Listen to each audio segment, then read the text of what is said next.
Alim minasyaitonir rajim. Bismillahirrahmanirrahim. Allahumma sholli ala Muhammad wa ali Muhammad. Fataqabbal syafa'atahu fi ummatih warfa' darajatah. Assalamualaikum warahmatullahi wabarakatuh. Bertemu kembali dengan saya Busyari Ali di channel Borneo FZ TV pada acara Hikmah Ramadan. Pada kali ini kita akan berbicara tentang berguru pada ilahi di bulan suci Ramadan. Allah berfirman di dalam Al-Quran surah Al-Baqarah ayat 183, Ya ayyuhalladzina amanu kutiba alaikumusiyam kama kutiba alal ladzina min qablikum la'allakum tattaqun. Hai orang-orang yang beriman, diwajibkan atas kamu berpuasa seperti diwajibkan pada umat sebelum kamu, supaya kamu semua menjadi orang-orang bertakwa. Sang pembaharu Syekh Siti Jenar pernah mengatakan bahwa puasa merupakan tindakan revolusioner ruhani untuk mereduksi watak-watak kedoliman, ketidakadilan, egoisme, dan keinginan yang hanya untuk dirinya sendiri. Buahnya adalah keberanian, kejujuran terhadap diri sendiri, orang lain, dan kejujuran di hadapan Sang Allah tentang kenyataan dan eksistensi dirinya. Ia akan menjadi motor penggerak bagi ruh al-idofi sebagai efek kebeningan hatinya, yang dengan itulah keseluruhan kehidupan akan menuju ke arah al-haq ilahi Rabbi. Puasa akan melahirkan watak manusia yang pengasih dan penyayang, mengantarkan kesadaran untuk selalu ikut berperan serta mengangkat harkat dan derajat kemanusiaan, berperan aktif memerangi kemiskinan, dan selalu menyertai sesama manusia yang berada dalam penderitaan. Puasa adalah kesadaran batin untuk menjadikan hawa nafsu sebagai hal yang harus dikalahkan dan kezaliman sebagai hal yang harus ditundukkan. Oleh Syekh Siti Jenar, puasa secara lahir disubstitusikan dengan kemampuan untuk melaparkan diri, bukan sekedar mengatur ulang pola makan di bulan Ramadan, tetapi mampu ngelakoni weteng kudu luwe, membiasakan diri lapar, bukan membiarkan kelaparan, sehingga terciptalah sistem masyarakat yang terkendali hawa nafsunya. Dan tentu saja Syekh Siti Jenar tidak memaknai kudulue sebagai alasan lembeknya manusia secara fisik. Hal tersebut harus dikontekstualisasikan dengan kecukupan gizi yang harus terpenuhi bagi aktivitas jasmania. Yang terpenting adalah kemauan dan kesadaran untuk berbagi, untuk tidak hanya memuaskan apa yang menjadi tuntutan hawa nafsu terbesarnya. Dengan puasa ruh itu diaktifkan.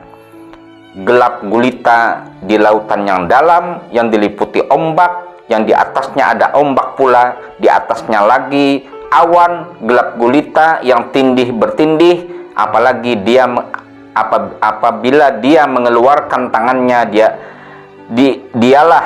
tiadalah ia dapat melihat. Dan barang siapa tiada diberi cahaya petunjuk oleh Allah, tidaklah dia mempunyai cahaya sedikit pun. Al-Quran surah Al-Baqarah ayat 183. Untuk memperoleh cahaya yang terang diperlukan upaya, sebagaimana diperlukan sekolah untuk mendidik manusia-manusia intelektual, maka diperlukan pula madrasah ruhaniyah untuk menghasilkan manusia-manusia takwa.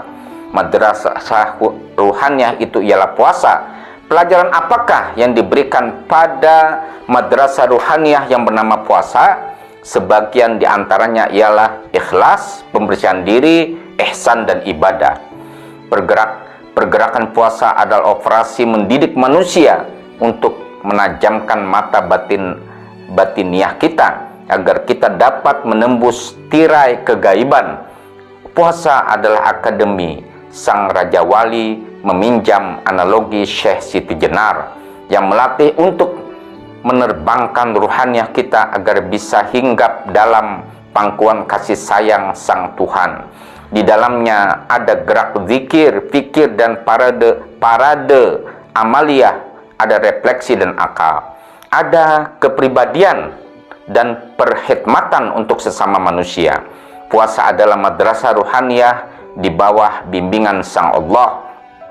Dalam buku Madrasah Ruhaniyah Berguru pada Ilahi di bulan suci karya cendekiawan muslim terkemuka Al-Ustadz Jalaluddin Rahmat menyebut bahwa puasa Ramadan adalah madrasah ruhaniyah, artinya menjalani pelatihan untuk menggeser perhatian yang berlebihan pada ego, pindah dari rumah kita yang sempit menuju rumah semesta yang tak terbatas. Upaya spiritual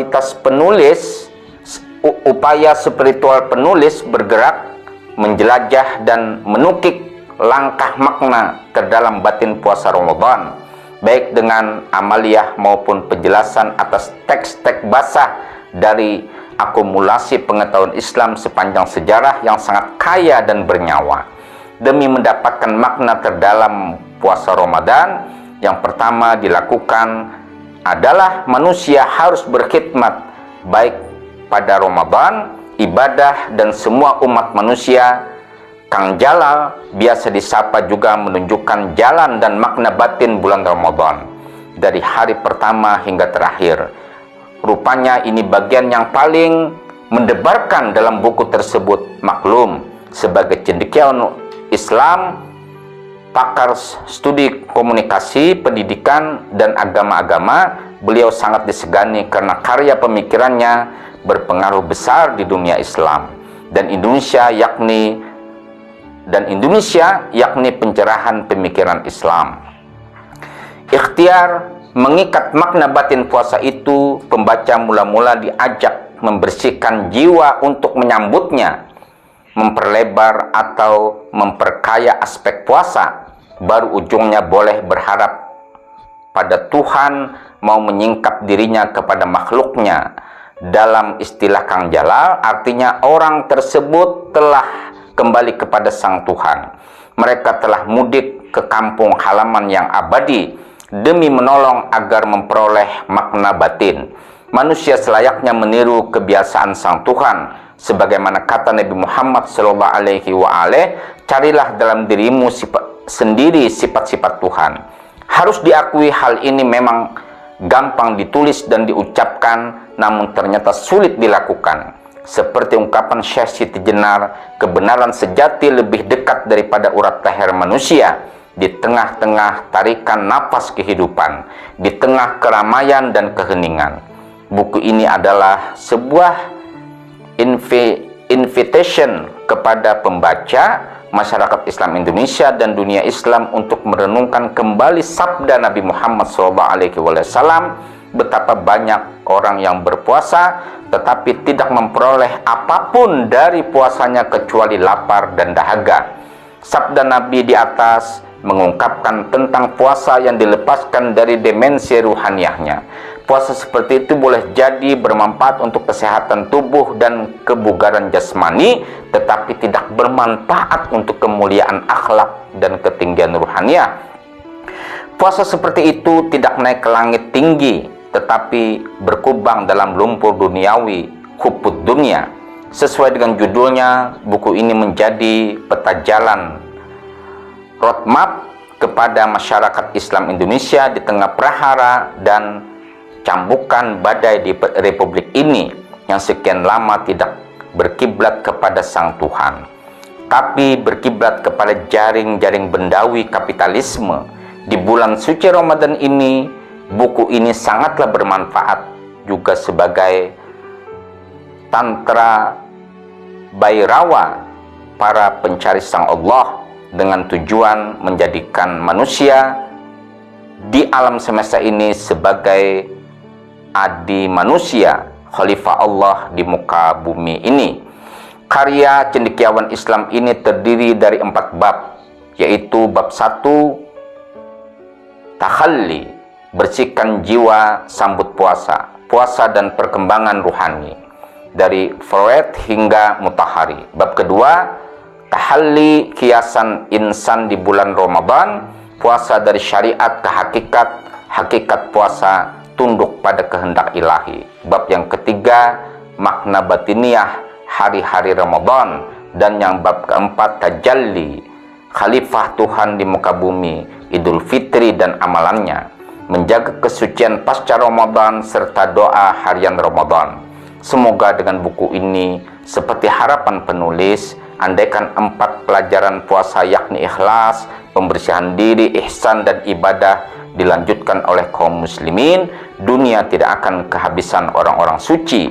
Keempat kualitas ini akan sanggup memberikan keharuman imani pada kegersangan intelektual, timbangan keadilan pada kepongahan kekuasaan, kelembutan kasih sayang pada kekasaran kekayaan, keutuhan insani pada kemanusiaan yang bercacat, dan mencetak masyarakat Islam Indonesia dan dunia Islam yang sedang berpuasa di bulan suci ini memiliki kesadaran Raja Wali, yakni kesadaran yang diperoleh seseorang penempuh salik selama tahap-tahap perjalanan ruhani melampaui kedudukan maqamat menuju kesatuan Sang Allah Tauhid, merasakan getar-getar cinta hub seorang pecinta muhib untuk mengarahkan pandangan hanya kepada kekasih mahbub, yakni al-haq ilahi Rabbi. Ya Allah, bimbinglah kami di bulan Ramadan ini untuk menyambungkan persaudaraan kami dengan kebajikan dan ketulusan, untuk berhubungan dengan tetangga kami dengan kebaikan dan pemberian, untuk membersihkan kekayaan kami dari harta yang haram, untuk mensucikan dengan mengeluarkan zakat, untuk mendekatkan orang yang menjauhi kami, untuk menyadarkan orang yang menzalimi kami, untuk berdamai dengan orang yang memusuhi kami selama kami tidak dimusuhi karenamu dan untukmu, untuk mendekatimu di dunia ini, di dunia itu dengan amal-amal suci yang membersihkan kami dari dosa, yang menjaga kami dari perbuatan yang tercela. Rabbana taqabbal minna innaka antas samiul alim wa tub alaina innaka antas tawwabur rahim. Wa sallallahu ala sayyidina Muhammad wa ali thayyibin tahirin walhamdulillahi rabbil alamin. Al-afu minkum. Assalamualaikum.